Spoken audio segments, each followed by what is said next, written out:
आज जो कहानी मैं आपको सुना रही हूँ इसका नाम है बंदर की सूझबूझ। एक बार बंदर और बगुले में दोस्ती हो गई। बगुला बड़ा चालाक था। एक बार दोनों ने दौड़ लगाने की बाजी लगाई। दोनों दौड़ने लगे। रास्ते में एक नदी आई। बगुला तो नदी में चलने का आदी था, इसलिए वह आगे बढ़ता चला गया। बंदर नदी की दलदल में फंस गया। उसने बगुले से सहायता की पुकार की, पर वह आगे बढ़ता ही चला गया। बंदर चिल्लाता रह गया। धीरे धीरे शाम हो गई। सब जानवर घर की ओर लौटने लगे। सबसे पहले हाथी उधर से निकला। बंदर ने उससे कहा, हाथी दादा, मुझे इस कीचड़ से बाहर निकालो, मैं तुम्हारा बहुत एहसान मानूंगा।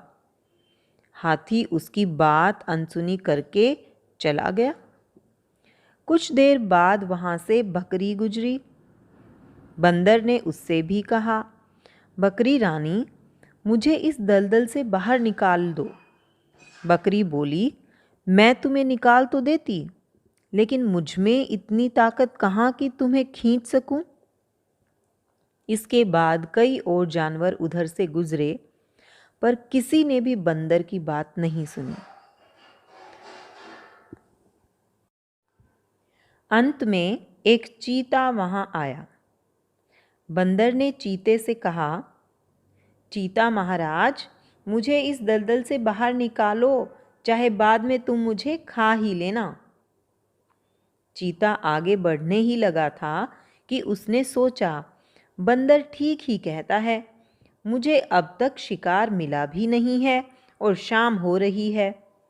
चलो इसे बाहर निकालकर पेट ही क्यों न भरूं।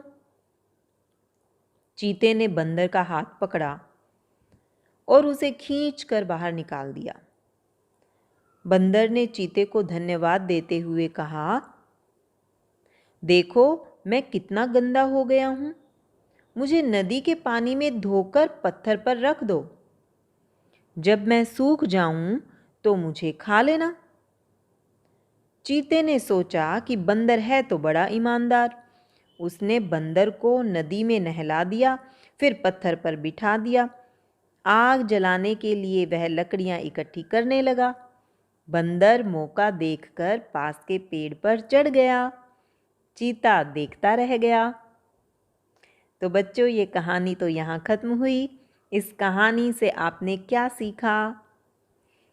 इस कहानी से हमें समझ आया कि हमें सोच समझकर मित्र बनाना चाहिए, नहीं तो हम बहुत बड़ी मुसीबत में फंस सकते हैं।